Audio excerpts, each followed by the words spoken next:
Hello, welcome to the Dear Encourager podcast, where real stories meet radical hope. Hosted by Vanessa Scott and Keisha Nix. This space is made for anyone navigating the journey of chronic illness and caretakers seeking connection, compassion, and a community that gets it. Each episode, we bring you conversations that uplift, strategies that empower, and encouragement you can carry with you throughout everyday life. Let's grow stronger and healthier together. Happy Thursday, everyone. Thank you for joining us tonight. I'm Keisha. And I am Vanessa. Thank you all for joining Dear Encouragers podcast. And I am super excited tonight. We have a special guest. Her name is Miss Raquel Johnson. And y'all, tonight is so special to me because I have two of my closest sisters on here. Yes, they're my friend, but they are more like my sister. But I will introduce Miss Raquel Dukes is who she was when I met her. She is now Miss Raquel Johnson. She is married to my brother, Dietrich Johnson. He'll get you. I know it, but we're going to clear that up. Yes, she is married to Dietrich Johnson. She is a mother. She is a daughter. She is an educator. She is a counselor. But she is most importantly a coach and director of Joy. And she has her own brand. It is called Cultivate Joy, and it inspires young people and people of all ages to just embrace the joy within, to find the joy within every situation, because we know when we have that mind of gratitude, fills us up with hope. It fills us up with joy. It fills us up with positivity. So I am super excited to introduce to you my friend, my sister, my confidant, Miss Raquel Johnson. Hello. Welcome. Thank you all so much for having me here. Such a pleasure. We are super excited to have you here. And today we will be talking about cultivating joy with our caregivers. Keisha and Raquel were there with me throughout my journey with my mother when I was a caregiver, and they supported me in all ways. So what other better way to welcome Miss Raquel, where she can help us understand how we can cultivate joy and bring joy in to caregivers, especially when they're having that trying time, when they can't find that joy. How can we help them get that joy back? Yes. So I thank you. And I want to first ask you, how would you define joy from the therapeutic or the wellness perspective? Well, I definitely, part of what Cultivating Joy believes is that joy is within you. For many people, that has rooted in different places. For me, I'm a child of God. I'm a Christian. I know that joy comes from God. And actually, the initial acronym for joy is Jesus over you. And just encouraging people and believers to know that in any situation, it is joy that keeps us sustained. And so that joy comes from within you. And even when we look at it with our worldly eyes and our our human eye, we know that joy is just that spark, that thing that keeps you afloat in times of trouble, that thing that helps you to stay grounded. It's that thing that helps you to say, okay, even though I'm going through this tough time right here, I know that this right here can give me my pick me up, my get back, so I can get back into the motion of things, normalize things, whatever that looks like. So thank you for that. It was just personally, I know there was many times when it was hard for me to find joy in situations. I am jumping up at 1 a.m. to take my mother to the hospital because she's having trouble breathing or she has too much fluid on her. And at that moment in time, it's just real. I'm struggling to find the joy and the peace and the understanding of the situation. And even once she's out of that critical state, then I wrestled with the guilt of, her being at the hospital and me finding relief and not having to care for her during those times or that time. And I will say it was some days that it was truly extremely hard for me to find that joy because I was so embedded in my guilt. mm-hmm. So for a person within that moment in time, what would you encourage them to do? How would you encourage them to find that inner joy, that inner peace. Yeah. And like you mentioned earlier, like I remember those times. I think I would call you and I would be like, what's going on? And she'd be like, well, I did this, I did this. I'm like, when did you have time to do this? And just like the world is just changing in her environment. I just talked to you 2 days ago. But, as a caregiver, that definitely is a tedious I watched my mom go through that same thing. And just even in general, like with us, we are caretakers as moms, we are caretakers as educators, we are caretakers as wives.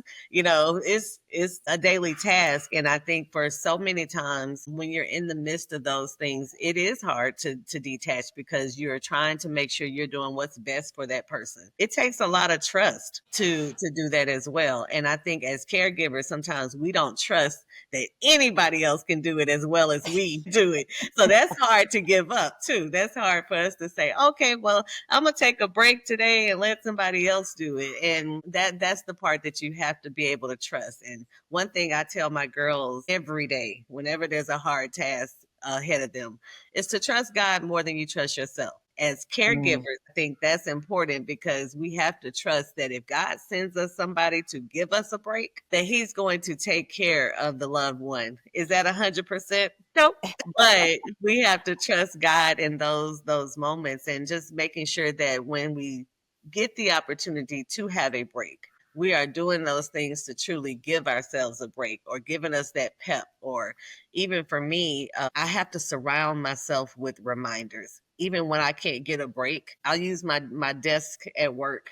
For an example, I tell the kids all the time, this office is, kid friendly, it's for y'all, but it is also for me because I need a reminder every so often that I need to pause. I need a reminder to choose joy. I need a reminder that, hey, in that space, because sometimes caregivers don't get the breaks that, ideally they might need. What are some signs that someone is disconnected from joy, in your opinion? That can be different for everybody. I think when you know somebody, you realize that there's a personality change that might happen. And just even my own testimony, like in losing joy, I preach about it, I speak about it. But in cultivating joy, sometimes you have to go into protecting that joy. And sometimes when people and things that are so external, that are outside of what is within you, they will try to rob you of that joy. They will try to take it from you, not directly, but it just may be the strain and the stress that is caused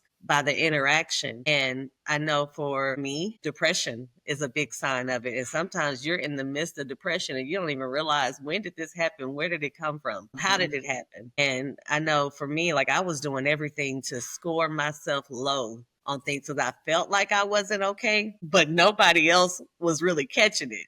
And so like when I would do those surveys, because with mental health now is so prevalent in any doctor's office, you could be I was doing PT, scoring myself low on the mental health part of it because I wanted my PT person to say, she's not okay. I need to get her some more help, But even when you go to your nurse practitioners, you go to your general practitioners, you go to your doctors for anything, they're going to ask you, how are you doing? And those surveys can be very, very helpful to you getting the help that you need. And so for me, that was the outlet that I had. Sometimes it's the people that love you the most that see you and they see those changes. And, I go back to surrounding yourself with those people. And even when Vanessa was talking, I think you had a good support circle because we know when you need those breaks or when you need just that laughter, you need that conversation, just that moment of detachment.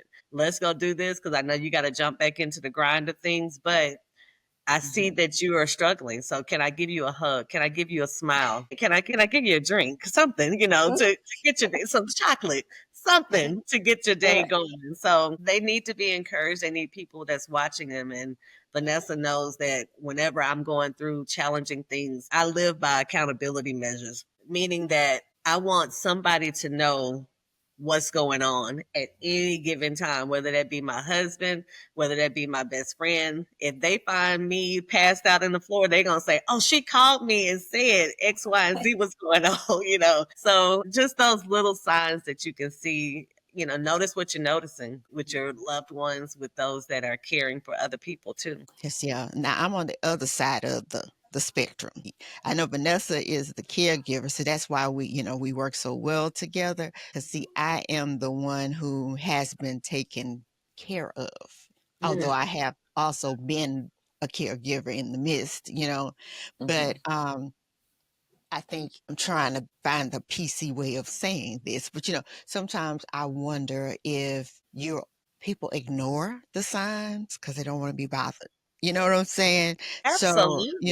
and in the midst of well, you didn't tell me, so since you didn't tell me, I'm not going to be bothered with that. When you're ready to talk about it, you'll talk about it. And sometimes I also feel in the midst of that could be the reason why some people go down the drain, because people are like, okay, I don't see it. I don't see it. I don't see it. You didn't say it. You didn't say it. And people can get lost also in the midst of that, Yeah. So I just hope when people are listening to this, that they will hear from you, saying that it's important to not do this and say, okay, I see you. Just say that, even if you don't want to talk about it. Just let someone know I see you. And when you're ready, talk about it instead of you didn't say anything. And you know what? Yeah. Those are the people that you have to notice what you're noticing. And the communication may not be there, but you just have to drop little seeds every so often, like drop little doses of sunshine. They may not even realize that they need it, but when they get it, it's what they need. And I understand that flip side of that too, because there's joy in the midst of being cared for. Like sometimes that part can be saddening to somebody because you're like, you're feeling like you're not yourself, you're hopeless, and you don't want to feel like everybody has to do these things for you. But just know that joy comes in the morning, and that this is a season, and that this is temporary. And right now, this is what your prescription is. What you need is right here, right now. Not that it has to last forever, but if you can get through this and know that God sent you this, trusting his view. Matter of fact, that's what my pastor preached on yesterday, and it was amazing. Just the reminder of our perspective. Sometimes we have to take what seems to be a loss so that we can get the gain in the big picture of everything. And sometimes that means humbling ourselves, calming ourselves to say, God is still with me, but he sent me one of his angels here in this earth so that we can, get through this season, this change in this moment. So yeah, I love that you brought up the second side of it, because that's important too. And I think you just said something that is very prevalent, is how much we trust and our perspective. And Keisha, like you were saying, some people choose to ignore. I'm also going to say that for me, because I was always the strong one. I was always, not that anyone else put me in this position, but I would put myself in this position as well, to be the sacrificial lamb. So a lot of times I wouldn't do what you did, Raquel. I wouldn't speak up. I wouldn't say that I need the help. Now people who were in tune and who also were, I'm going to say, have a higher EQ, emotional intelligence, could see that I was drowning, and I didn't have to say, help me, I'm drowning. They looked out and seen that I was in the deep end and I couldn't swim. But for those who don't have a high EQ, you have to tell them. And I've gotten to that point where I've told, I'm not good. I am, and for us, especially as I'm going to say it, as Black, brown women, it's hard for us to admit that we're depressed. We'll say we're stressed. We'll say we got anxiety, but it's hard for us to just basically rip off and be naked and say, hey, I'm depressed. I can't do this right now. Not that I don't want to. I mentally, emotionally don't have the bandwidth to do it. And it took me a lot of years to finally be able to be that person to say, hey, I know you expect this of me. I know you see the Incredible Hulk, or you see Superwoman, Wonder Woman, whatever Marvel character you see. I'm not her today. I'm just Vanessa. And I think sometimes we have to pull that away as well, so people can see us and know that, she's human and she can't do it. Yeah. And how dare we admit that we can't do something? And that's actually a new catchphrase. I promise you, I've heard it even in my work space, where somebody will say, I cannot emotionally respond to this kid. I need you to take this kid. And I, and the human side of me is like, how dare we say no to kids? Like, that's why we here. But they probably are protecting their own space and protecting their own joy because they know they're not okay. Absolutely. It takes a lot to be able to say, I'm not okay. I'm not okay. Now, can you share a practice or a daily routine that can help caregivers begin to reclaim themselves? Absolutely. Just with cultivating joy, that's the push. Like, cultivate joy in everything. And it spins off to classes that talk about any and everything you can think of. So, what brings you joy? After you find out what it is, you identify it, you protect it, you're able to start allowing yourself to implement that into your daily tasks so you can find joy in hobbies and baking or task, and just anybody who is looking for that joy, or they're looking for opportunities to take those mental breaks so that they can get back to themselves. Just try new things. You might find that you are interested in something and you never know until you take like a small class on it. You're just like, oh my gosh, I had so much fun. So like things that, routines that you make for yourself can be, say, once a week, I'm going to try something new, or once a week, I'm going to, finish this chapter of this book. Set small goals so that you can feel successful. And again, get out of your comfort zone. Don't be afraid to do that. Sometimes just stepping out and enjoying the sunshine, just being in the sun itself, is something that can just recharge people and just get them back to who they need to be. The Cultivating Joy line, just in bringing, whether it's music, whether it's, friends, and, we talk about the sister circle. My sisters bring me joy. My laughter brings me joy. My music brings me joy. Just sit and write down a list of things that do bring you joy. You may not get to do them every day. You may not even get to do them every week. But every so often you have something to go back to and tap into it and say, you know what, I'm going to go back to my basics. This is what makes me happy. This is what, makes me feel like I am myself. Like, my depression earlier came from hurting my ankle, and I didn't even realize like the outlet that I had was running. I get such a runner's high. Like, that's my outlet, not so much because of the weight loss and all that kind of stuff, the healthiness. It was more so the stress relief. I can go do a quick run, burn some energy, come back in and be able to reset. Just, tapping into those things that do help you make a big difference. But when I hurt my ankle, I wasn't able to do it and didn't realize that was a huge connection for me. And I slipped into that little piece of depression. And so you have to have something that replaces it. Like, if I had that list of things, I wouldn't have really dwelled on can't run. I may not be able to run, but I can do this. I may not be able to leave the house and go with my girlfriends, but I can do this, So it's finding unique ways to hold on to your joy and protect it because you're worth it. And just because you are that much important. And again, going back to that cliche that you can't be everything that you need to be for anybody else until you take care of you, right? Yes. It just don't balance out. Raquel, I remember when we would have conversations, one thing that also, when you're talking about finding that joy in the things that you love, as mothers, as wives, as sisters, as aunties, whatever, you would encourage me to make sure I'm doing something for Vanessa. That did not have anything to do with being a mother. It did not have anything to do with being a wife. And I think sometimes that's a challenging thing too, is that we wear so many hats and we're so many things to so many people. A lot of times pulling ourselves away and just doing the thing that brings us joy that has nothing to do with anyone else but Vanessa. But Raquel, but Keisha, I think as women, a lot of times that's very hard and difficult for us to do. And we found that. Yeah. And I appreciate you for giving me the words of encouragement and the things that you would share with me so I could do that, and know that it's not selfish. Once again, self-care is not selfish. It is very necessary, and it's important that we do that. As you just said, we can't be those things. I can't be the best mother, the best wife, the best friend, the best sister, the best aunt, if I'm not the best version of myself. And I think when we get to the core of that we can definitely find the value and the beauty in taking that time out for ourselves and making sure that we're ensuring our own joy, and it's not has anything to do with anyone else giving us that joy. Yeah. And you know what? One thing I thought about when you talk about routine, and, sometimes it takes us going that extra mile for ourselves because we know the daily tasks of being a caregiver may start on their time. So that means you're waking up maybe an hour early or 30 minutes early so you can have that moment with yourself, a cup of coffee.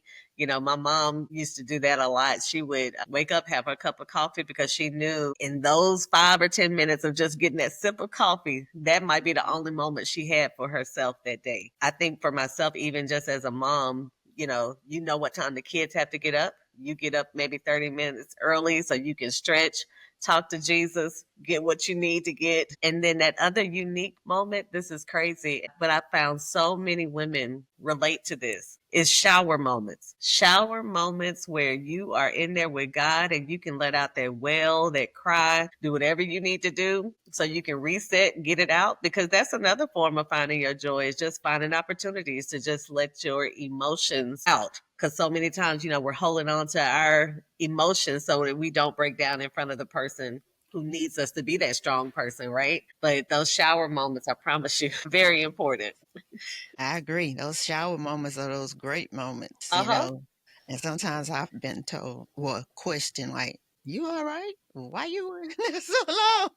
I'm fine. I'm very I'm fine. fine. I Much just better now, matter of like fact. you must have burned all your skin cells off. Yes, I did. I like it like that. You know, I don't have to. You don't have to know what all been going on in this hour, but Mhm. that's my time to hide. Yep. Yep. So it's important. So has anyone ever voiced to you, how they use some of the practices that you gave them and it really worked? Like people coming back like, yes, I did it and it worked. You know what? I did a mother daughter opportunity because in this world that we're living in right now, moms and daughters need that opportunity to connect, and moms need to know what is bringing their kids joy. And Hmm. girls need to know that, hey, mom needs those opportunities too. So it was a sit down opportunity for moms and girls to get the same information, get the same sparks of joy, and recognize and see them as women, as young ladies. And the feedback that I got from that was just that, oh my gosh, we didn't even realize we needed this. Now we're making connections on seeing each other as sisters, even though it's a mom daughter relationship of really age, but it's at the same time, it's a young lady growing into her own feelings. It's also that young lady being able to see her mom as a human, and that she's been in this position before, and so she also has the same struggles that I have. Or listening to your daughter and be like, oh my gosh, I felt that same way, but you never know until you sit down and have those communications. So finding out what brings you joy, small doses, small conversations, intentional conversations. What is it? I tell you, I'm not a caregiver as much as I used to be, but just listening to what you've been talking about has been able to help me. And I think I can also understand what my husband may need, or my mom for that matter, Yeah, when they come and they help me. So yeah. I'm thankful for this. We've been tasked and actually required biblically to be of joy always. And so we have to find ways. It's important. So that's in line with what God wants us to be too. I'm glad it was able to help somebody. And hopefully it helps many, many more. I hope so too. And since we are a nonprofit, and for those of you who are not believers, we're not trying to beat you over the head, but we just we believe what we believe, and you're entitled to believe what you believe. And yeah, it's all love here. You can't go wrong either way. That's, that's right. Because if you find some joy, however you find it, it's going to help Exactly. everybody. Exactly. And that's what's most important. Finding joy where you find it, and Hmm. whatever that case may be. If you're not faith based, then that is fine. That you find it where you need to. Most important is finding the joy and Yeah. being the best version of yourself so you can be the best version of whoever you are to those other individuals, whether it's a mother, whether it's a caregiver, whether it's a friend, whether it's a teacher, just being that best version of yourself so you Yes. can, be a better person to this world. Exactly. Exactly. And we thank you again, Raquel, for being on. We appreciate you sharing Cultivate Joy with us, how we can be better at finding the joy within, how we can share joy with others. Mhm. And yeah, we thank you.